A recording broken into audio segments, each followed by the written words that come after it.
Here with me is a 28-point plan, which was allegedly prepared by the United States and Russia and passed on to Kiev. Volodymyr Zelensky confirmed that he received the plan and that Ukrainian authorities are reviewing it. Now let's review it together. The plan starts with Ukraine's sovereignty will be confirmed. By whom? Ukraine's sovereignty is already confirmed by Ukraine and its Western partners and indeed international community. It is expected that Russia will not invade neighboring countries and NATO will not expand further. Now, here are Moscow's demands to NATO, not only to Ukraine, which will continue in this plan, including if NATO agrees not to station troops in Ukraine.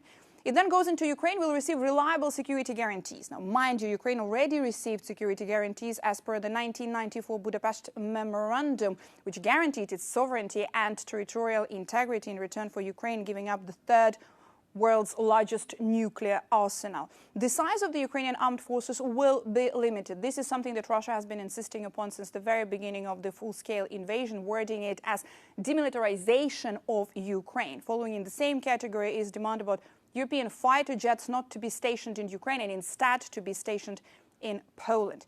Russia will be reintegrated into the global economy. The lifting of the sanctions will be discussed and agreed upon. This is, of course, Russia's biggest demand, specifically given the latest tough sanctions by the United States and Trump administration on Lukoil and Rosneft.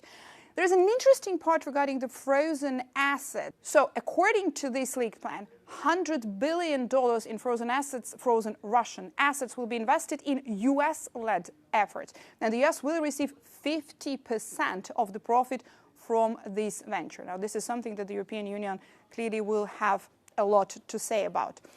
Russia also promises to enshrine in law its policy of non-aggression towards Europe and Ukraine. Not only Ukraine now, but also Europe and the European countries. Let's go to the territorial concessions here. Crimea, Luhansk and Donetsk will be recognized as de facto Russian, including by the United States. How can the United States now recognize them de facto and not de jure? Now, this is a big question, but clearly something that Moscow has been pushing upon.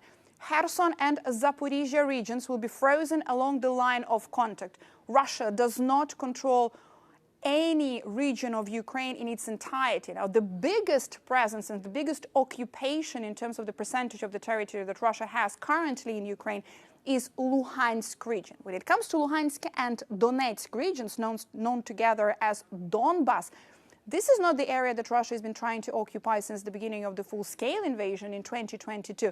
This is something that Moscow troops have been trying to occupy since 2014, for over 10 years now.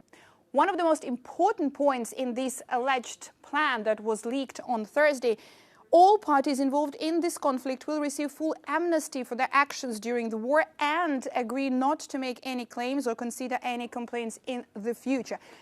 In which case, Russian forces and Russian authorities are trying to completely justify everything that their troops done in Ukraine, starting from the very first atrocities discovered when it came to the occupation of the Kiev region, which lasted for a month, and the atrocities and revelations which the world saw when it comes to the liberation of Bucha, Irpin, and the rest of the Kiev region, when it comes to the liberation of the Kharkiv region and the torture of the civilians and the sexual violence by Russian forces. Now, Ukrainian authorities did not say whether they are going to reject it or whether they're going to accept it. They do say that they're going to review that and they're going to engage in the dialogue. But clearly, some of these points are a no-go for Kiev.